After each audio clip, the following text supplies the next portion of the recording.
आयुबोन सत्य अपक्षपाती प्रवृत्ति वार्ताकरणे प्रमुखया सिटी प्रधान प्रवृत्ति प्रकाशයෙන් ඔබ හමුවන මම උදේශාන් ඉඩමෙගෙදර මම තෙලින් හෙට්ටිආරච්චි ප්‍රථමයෙන් අවධානයේ සිරස්තර වෙත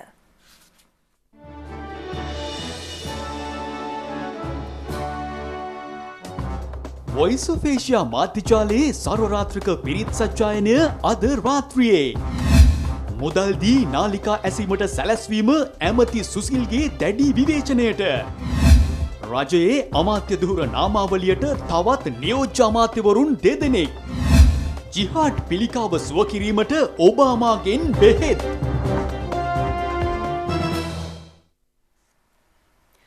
Voice of Asia මාධ්‍යජාලයේ වාර්ෂිකව සංවිධානය කරනු ලබන සර්වත්‍රික පිරිත් සජ්ජායනය සඳහා මේ වන විට සියලු කටයුතු සූදානම් වෙමින් පවතිනවා. කොළඹ ගුණපිටිය ගංගාරාමයේ පිහිටි අප ආයතනයේ ප්‍රධාන කාර්යාලයේ වින්ස කාර්ය පෙරම මැදිරි සංකීර්ණයේ සිට පිරිත් සජ්ජායනය හෙට පහන් වනතුරු සජීව ලෙස ඔබට ගෙනීමට සිත TV සහ සියත FM සූදානම්. පිරිත් සජ්ජායනයෙන් පසු හෙට සංඝගත දක්ෂිනාවක්ද පැවැත්වීමට නියමිතයි. 6 වෙනි වරට මෙවර පැවැත්වෙන සර්වරාත්‍රික පිරිත් සජ්ජායනය සඳහා පවතින සූදානම පිළිබඳ තොරතුරු දැන ගැනීමට අප දැන් සජීව ලෙස සම්බන්ධ කරගන්නවා වින්ස කාර්ය පෙරම මැදිරි සංකීර්ණයේ සිටින තරංග ප්‍රසාද්. තරංග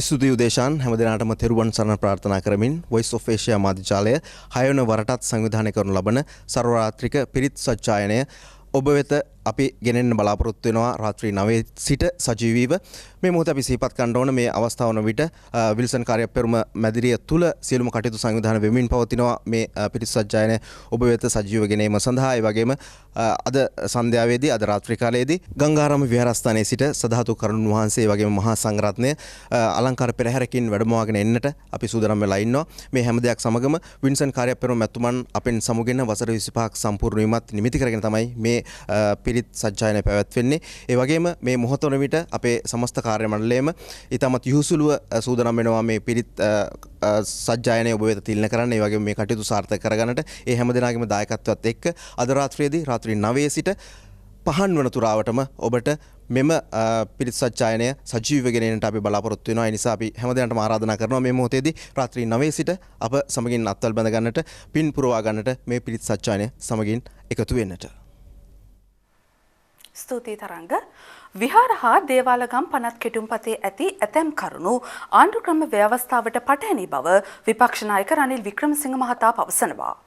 අදාළ පනත පිළිබඳව කෝට්ටේ නාග විහාරාධිපති පූජ්‍ය මාදුළුවාවේ සෝභිත හිමියන් දැනුවත් කිරීම සඳහා එම විහාරස්ථානයට පැමිණි අවස්ථාවේදී විපක්ෂ නායකවරයා මේ බව ප්‍රකාශ කළා.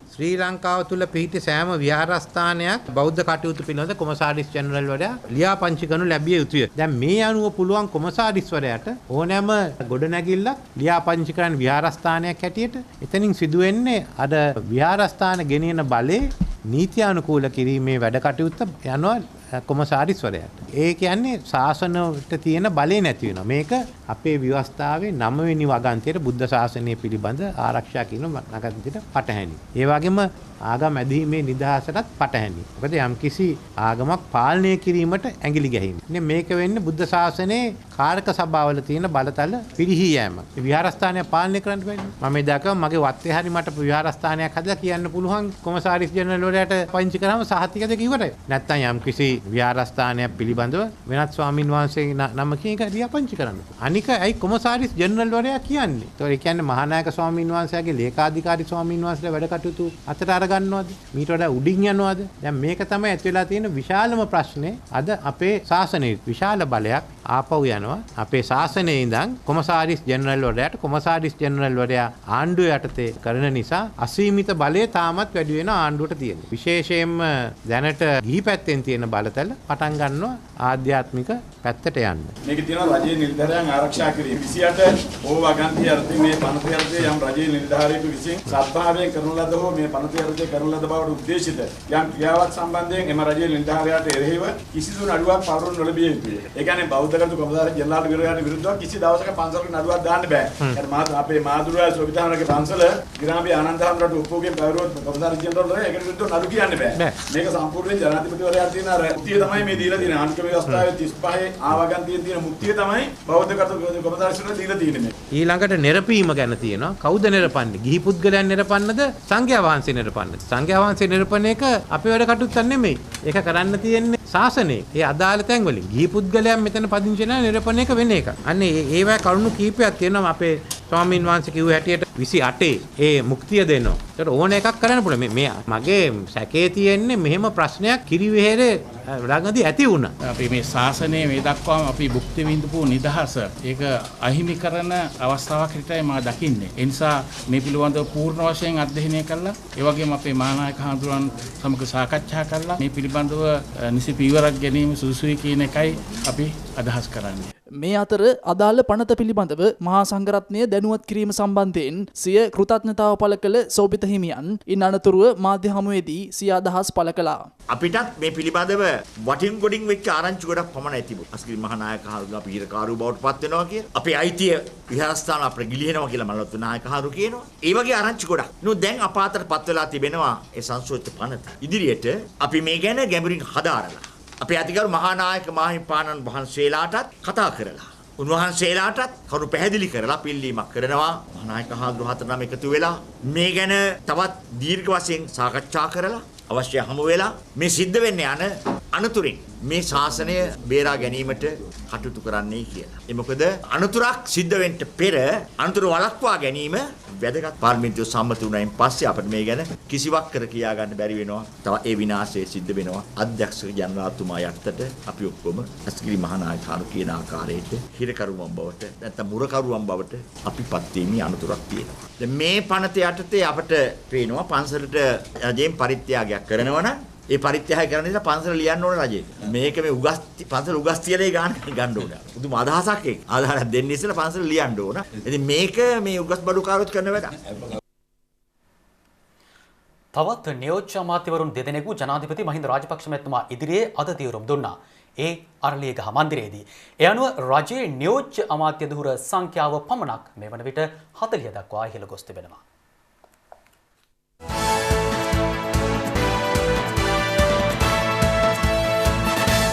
ජාතික භාෂා හා සමාජ ඒකාබද්ධතා නියෝජ්‍ය අමාත්‍යවරයා ලෙස දිවුරුම් දෙනු ලැබුවේ කම්කරු ජාතික සංගමයේ නායක නුවරඑළිය දිස්ත්‍රික් පාර්ලිමේන්තු මන්ත්‍රී පී දිගම්බරම් මහතායි.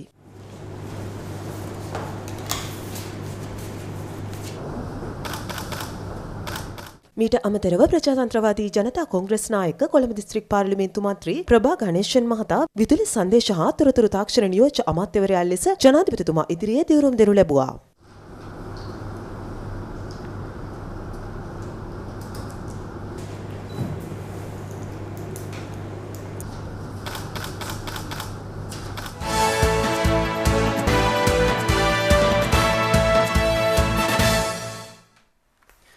දෙමළ සඳහන නියෝජිතින් පිරිසක් ඉන්දියා අග්‍රාමාත්‍ය නරේන්ද්‍ර මෝදි මහතා හමුවීමට සූදානම්වෙන් සිටිනවා. අග්‍රාමාත්‍යවරයාගේ ආරාධනයකට අනුව සිය පාර්ලිමේන්තු මන්ත්‍රීවරුන් ඇතුළු නියෝජිතයින් ඉන්දියාව බලා පිටත්ව ගිය බව එම.ඒ. සුමන්තිරන් මහතා ප්‍රකාශ කළා. BBC සංදේශය සුමන්තිරන් මන්ත්‍රීවරයාගේ ප්‍රවෘත්ති සාකච්ඡාවක් උපුටා දක්වමින් මේ පිළිබඳ තොරතුරු වාර්තා කර තිබුණා. ඊයේ පැවති මෙම ප්‍රවෘත්ති සාකච්ඡාව අප විසින්ද BBC සංදේශයෙන් උපුටා ගනු ලැබුවා. අපි නිව් ඩෙල්ලි යනවා දමළ ජාතික සන්ධානය කණ්ඩායමක් ප්‍රයිම් මිනිස්ටර් නරේන්ද්‍ර මෝඩි මහතාගේ ආරාධන උඩ එතුමාව හමු වෙනටත් විදේශ ඇමති සුෂ්මා ස්වරාජ් අනිකුත් උසස් නිලධාරීන් කීප දෙනෙක් අපි හමු වෙන යනවා. එහි ශ්‍රී ලංකා රජය තමයි ඉන්දියාට පොරොන්දු කීපයක් දී තියෙනවා දැනටමත් 13 වෙනි සංශෝධනය මුළුම ක්‍රියාත්මක කරන්න ඊට එහාටත් ගිහිල්ලා බලය බෙදීම අර්ථවත් කරන්න කියලා ගිය අවුරුදු 5ක් තුල කීප වතාවක් ඒ පොරොන්දු දී තියෙනවා. පළාත් සභා ප්‍රධාන ලේකම්තුමිය පළාත් සභා අමාත්‍ය ධූරය දරන කෙනෙක්ට නියෝග කරන්න බැරි නම් දැනට ආණ්ඩුක්‍රම ව්‍යවස්ථාවේ තියෙන බලය බෙදීම් ක්‍රමය කොච්චර දුරට අර්ථවත්ද කියන පැහැදිලි ඒක උදාහරණයක් පමණයි. ඒ වගේ කරුණු කීපයක් අපි ඉන්දියාවේ අපේ මේ සංචාරයෙන්ුත් කතා කරන්න යනවා. වර්තමාන තත්ත්වය සම්බන්ධයෙන්ුත් විශේෂයෙන්ම ශ්‍රී ලංකා රජයේ දුන් මේ පොරොන්දු තාම ඉෂ්ට කර නැහැ කියන කාරණා සම්බන්ධයෙන් අපි කතා කරන්න යනවා. ඇතැම් මාධ්‍ය ආයතන මුදල් දී ජනතාව සේ නාලිකාව වෙත ග්‍රහණය කර ගැනීමට දරන උත්සාහය අමාත්‍ය සුසිල් ප්‍රේමචන්ද් මහතාගේ දැඩි විවේචනයට ලක් වුණා. ඒ අද පෙරවරුවේ ශ්‍රී ලංකා නිදහස් පක්ෂ මූලස්ථානයේ පැවති ප්‍රවෘත්ති සාකච්ඡාවකදී රෙදින හෙඩ්ලයින් එක පෝස්ටර් එකේ ඊට පස්සේ සල්ලි දීලා FM නාලිකා අස්සවනවා.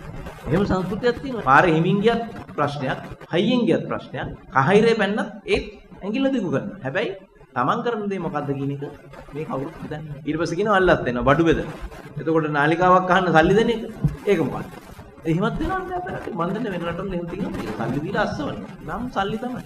අපේක්ෂකේ බඩු බෙදනවා කියලා චෝදනා කරනවා නම් අඩුම තරමේ අපේක්ෂකයා ඒ බඩු බෙදන්නේ ඒ ප්‍රදේශයේ තියෙන බඩු අවශ්‍යයන්. දැන් මෙහෙම සල්ලි දෙනකොට මේ නාලිකා අහනවට රට පුරාටම දෙනවට. එහෙනම් අල්ලස බෝ කරන්නේ කවුද? කවුද ජනතාවට පුරුදු කරන්නේ? ඒ සියල්ල කර අවසාන වශයෙන් දේශපාලකයන්ට ඇඟිල්ල දික් කරනවා. ඒක වැඩේ හරිද වැරදිද? සල්ලි දීලා අස්සවන එක හරිද? ඒතකොට ගියා හැමෝම කරන්නේ නැහැ. දේශපාලකයොත් හැමෝම මේ වැරදි කරන්නේ. අතලොස්සක් කළාම ප්‍රශ්න. මාධ්‍යත් හැමෝම ඒක කරන්නේ. මේ අතර මෙම ප්‍රවෘත්ති සාකච්ඡාවට එක්වෙමින් අමාත්‍ය WDG සෙනවිරත්න මහතා ප්‍රකාශ කළේ ඌව මැතිවරණය පිළිබඳව විපක්ෂය තුළ පවතින්නේ සිහිනයක් පමණක් බවයි. නොයෙක් විදිහේ ප්‍රචාරයක් ගෙනියනවා ඌව මැතිවරණය සම්බන්ධව ආණ්ඩුවට අමාරුයි. අද ජනතාව ආණ්ඩුවෙන් ඈත් වෙලා. නමුත් මම හිතනවා 21 වෙනිදා වෙනකොට සියලු දෙනාටම දැනගන්න පුළුවන්කම ලැබෙයි. ඌවත් අනිත් හැම පළාත් සභාවක වගේම ජයග්‍රහණය එක්සත් ජනතා ජනතාවට දැන් කියාගෙන යන එක තමයි ඉදිරියේ කාලයේදී ඇති කරන එක්සත් ජාතික පක්ෂ ආණ්ඩුව ඇති කිරීමේ පළවෙනි පියවර මේ ඌවේ පළාත් සභාව ජයග්‍රහණය කිරීම. ඒකට මේක හීනයක් පමණයි. අද නියඟේ නිසා යම් යම් අපහසුතාවයන් ඇති වෙලා තිබුණත් අපි බලාපොරොත්තු වෙනවා මේ නියඟ කාලේ අවසාන වීම ලකුණු දැන් තියෙනවා. ඒ නිසා ඉදිරි කාලයේදී මේ ස්වභාව ධර්මයෙන් විසින් ගෙන ආපු අපහසුතාවයන් ඒවා ආණ්ඩුවටවත් ජනාධිපතිතුමාටවත් වෙන කාටවත් බලපන්න පුළුවන් දේවල් නෙවෙයි. නමුත් ඒක අවම කරන්න ඒ සිදුවන පීඩාව අවම කරන්න රජයක් වශයෙන් ආපදා කළමනාකරන අමාත්‍යාංශය හරහා විශාල වැඩපිළිවෙලක් කරනවා මම දැක්කා. සමහර අය ජනතාව කුප්ට කරන්න හදනවා ජනතාව මෙහෙවන්න හදනවා. සෞඛ්‍ය සේවයේ වෘත්තීය සමිති රැසක් එක්ව ආරම්භ කළ අඛණ්ඩ වැඩ වර්ජනයෙන් ඊට අදාළ වෘත්තීය සමිති කිහිපයක් අද ඉවත් වුණා. ඊට හේතු වූයේ ඔවුන්ගේ වැඩ වර්ජනය සම්බන්ධයෙන් සහ අදාළ ගැටලු සම්බන්ධයෙන් ජනාධිපතිතුමා සමග පැවති සාකච්ඡා සාර්ථක වීමයි. කෙසේ වෙතත් තවදුරටත් වර්ජනයේ නිරත වන සමස්ත ලංකා සුව සේවා සංගමය පවසන්නේ ලැබී ඇති පිළිතුරු වලින් සෑහීමකට පත්විය නොහැකි බවයි. ඉල්ලීම් 6ක් මුල් කරගනිමින් සමස්ත ලංකා සුව සේවා සංගමයේ දීප ව්‍යාප්ත වැඩ වර්ජනයක් ආරම්භ කළේ ඊයේ දිනේ.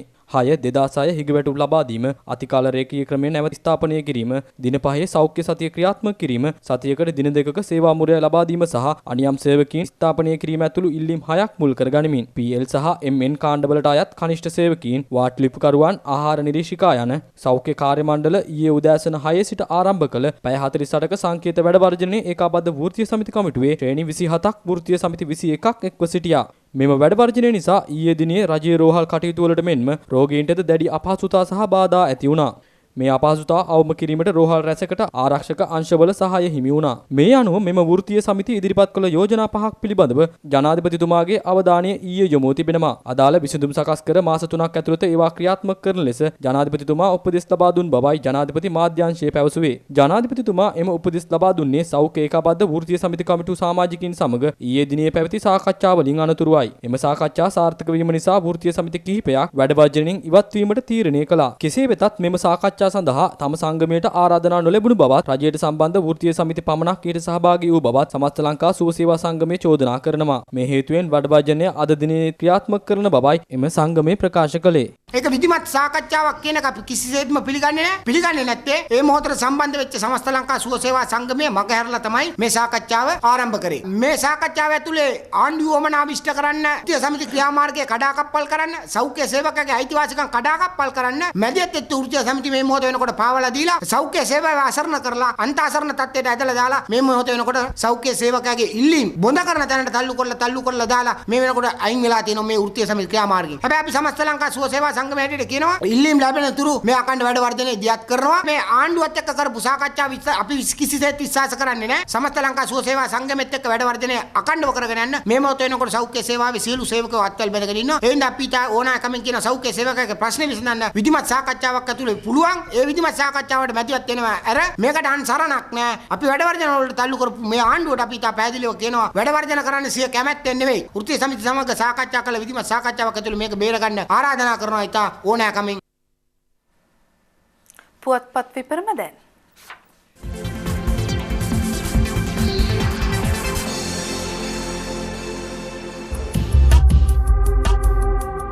දිවයින වෙනත් රටවල් වලට ශ්‍රී ලංකාවට ඇඟිලි ගැසීමට ඉන්දියාව ඉඩ දෙන්නේ නැහැ. ಭಾರತೀಯ ජනතා පක්ෂයේ සභාපති ආචාර්ය සුබ්‍රමණියන් ස්වාමී කියයි. සෞඛ්‍ය සේවක වර්ජනයෙන් රෝහල් සේවා අඩාල වෙයි. පොදු අපේක්ෂකාණි වාර්යෙන් එනවා. මම රස්සාව අතාරින්නේ නැහැ. රේමන් බහරේ සිටින දොස්තර දිවයිනට කියයි. සෞඛ්‍ය වෘත්තීය සමිති ගැටලු වහා විසඳන්න ජනපතිගෙන් උපදෙස්. කුඩු නුවන් අත්අඩංගුවට.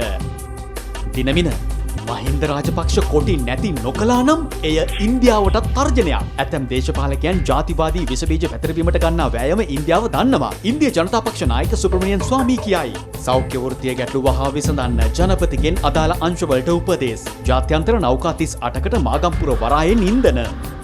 මෞබිම වර්ජනය සාර්ථකයි. ලෙඩ්ඩුන්ට අමාරුයි. සෞඛ්‍ය වෘත්තීය ගැටලු විසඳන්න ජනපතිගෙන් උපදෙස්. ජනපති සමග කළ සාකච්ඡාව පිටුපස වර්ජනය නතර කිරීමේ කුමන්ත්‍රණයක්. සුවසේවා සංගමය ජනපතිවරණයට අනිවාර්යෙන් පොදු අපේක්ෂකයෙක් දානවා. සෝබිත හිමිගෙන් ප්‍රතිචාරයක්. චිත්‍රපට අධ්‍යක්ෂ අත්අඩංගුවට ගන්න නියෝග. කළමනාකරුට පහර දුන් නිලිය ඇප මත මුදා හරි අත්අඩංගුවට ගන්න ගියාම කොස්තාපල් වරියගේ අතක් හපා කාලා. කොටුව මහේස්ත්‍රාත් රාවය පත්තරෙන් මිලියන 50ක් ඉල්ලයි. නියගේ නිමා කරන භික්ෂුන් 100ක් නමක් ගල් විහාරයේදී වැසි පිරිත කියා සිරිපතුල දෝවනය කර වරු 3කින් මහා වැසි වසී. ලංකාදීප දරුවා පැහැරගත් 4 දෙනාම හඳුනා ගැනීති. දකුණ හිටපු ප්‍රධාන ලේකම් රිමාන්ඩ් විශ්‍රාම වැටුප් 2ක් අරන් ලක්ෂ 50ක් වංචා කරලා. අනගාരിക ධර්මපාල 150 වැනි සැමරුම් පුලෙල 1 වෙනිදා. සෞඛ්‍ය වර්ජනය අවසන් තෙමසකින් විසඳුම් දෙන්න ජනපතිගෙන් උපදෙස්. දරුවා මූතට විසිකර මැරූ මව රිමාන්ඩ්. ලක්ෂ 30ක හෙරොයින් සමග වැල්ලම් පිටියේ කුඩුනුවන් අල්ලයි. සෝබිත හිමියන්ගේ පාර්ශවයෙන් පොදු අපේක්ෂකෙක් ස්ථිරයි. ලක්බිම රෝහල් සේවකින් 40,000ක් වර්ජනයේ. රෝගීන්ගේ සහයට ත්‍රිවිධ හමුදාව. සෞඛ්‍ය වර්ජකයෝ උද්ඝෝෂණේ. සෞඛ්‍ය වර්ජකයන්ට උපරිම සහාය දුන්නා සෞඛ්‍ය අමාත්‍යාංශය. පෞද්ගලික වෛද්‍ය සේවාව නියාමනයට පියවරගෙන නැහැ වෛද්‍ය නිලධාරී සංගමය.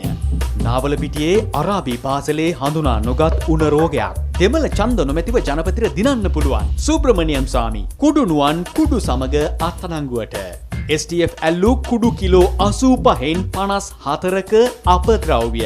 ස්ත්‍රී දූෂකයෝ 454කට දඬුවම්. සංධාන ප්‍රාදේශීය සභා මන්ත්‍රී දඩම සමග කොටු.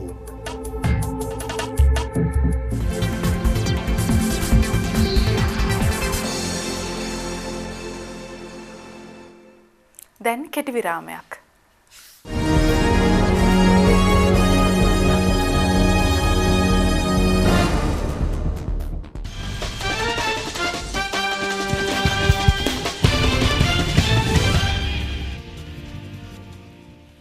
ISIL සටන්කාමීන් අතින් ඝාතනයට ලක් වූ සිය මාධ්‍යවේදියා මුදා ගැනීමට අපොහොසත් වීම සම්බන්ධයෙන් ඇමරිකාව තවමත් ශෝකයෙන් පසුවනවා.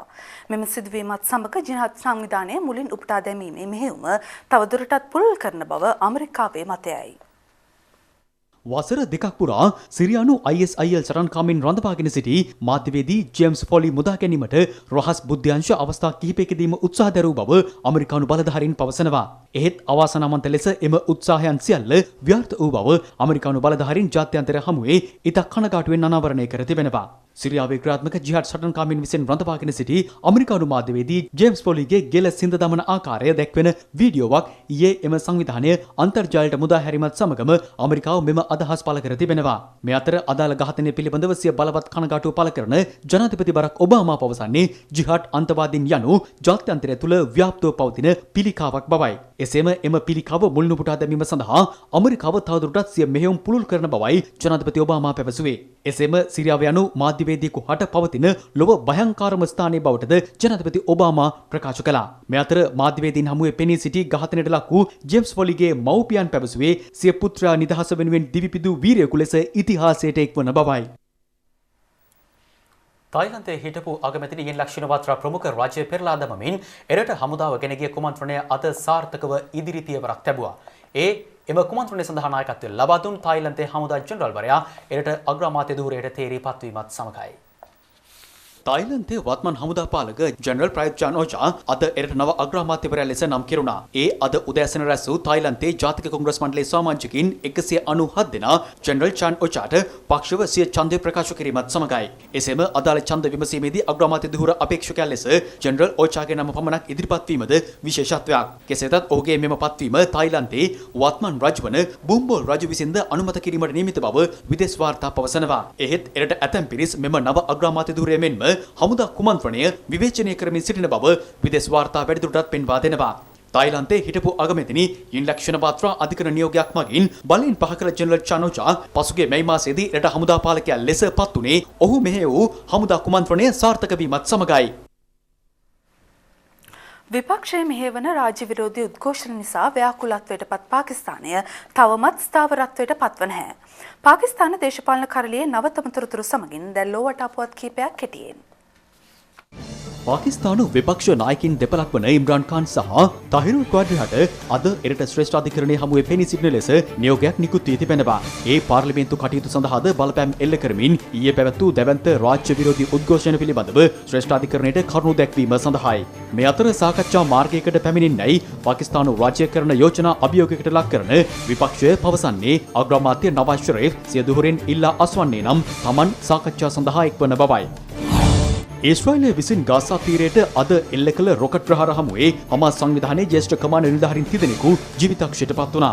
ඒ ඊශ්‍රායලයේ ඊයේ දින එල්ල කළ රොකට් ප්‍රහාරයකින් ජීවිතක්ෂයට පත් වූ හමාස් සංවිධානයේ හමුදා කමාන්ඩර් මොහොමඩ් ඩීෆ්ගේ මාස 7ක් වයස ඇති බිලිඳු පුත්‍රයාගේ සහ බිරිඳගේ අවසන් කටයුතු සිදු කිරීමට හමාස් නිලධාරීන් එක්රැස්ව සිටි අවස්ථාවකදී අයිස්ලන්තයේ බ්‍රාඩ්බ්ලුන්ගා ගිනිකන්ද විදාරණය වීමේ අවධානමක් මතුවීම හේතුවෙන් එම ගිනිකන්දට කිලෝමීටර් 300ක දුරින් පිහිටි ජාතික වනෝද්‍යානය සංචාරකින් සඳහා තාවකාලික වසා දැමීමට බලධාරීන් පියවරගෙන තිබෙනවා. එරට විද්‍යා සමීක්ෂකින් පවසන්නේ පසුගිය අඟහරුවාදා සිට අදාළ ගිනිකන්ද ආශ්‍රිතව භූකම්පන 300ක් පමණ සිදුව ඇති බවයි. නැවතත් කෙටි විරාමයක්.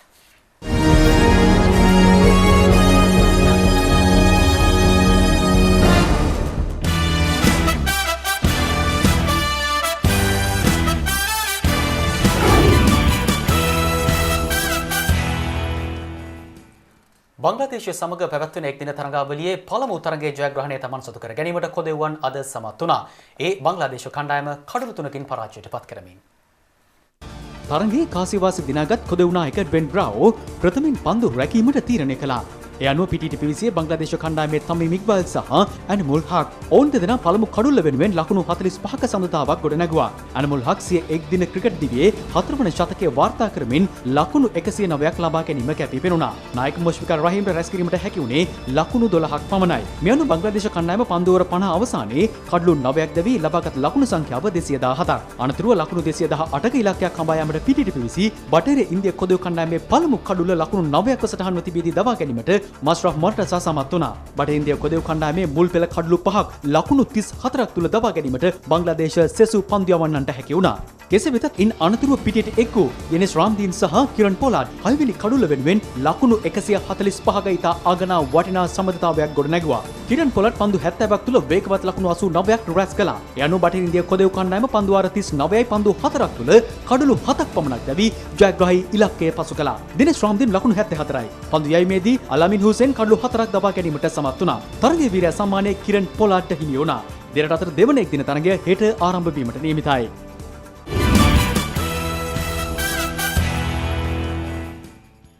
ඒ සමගින් සිත ටීවී ප්‍රධාන පුවත් ප්‍රකාශය මිනිමාවට පත්වනවා. හෙටත් රාත්‍රී 7:30ට හමු වෙමු. සුබ රාත්‍රියක්.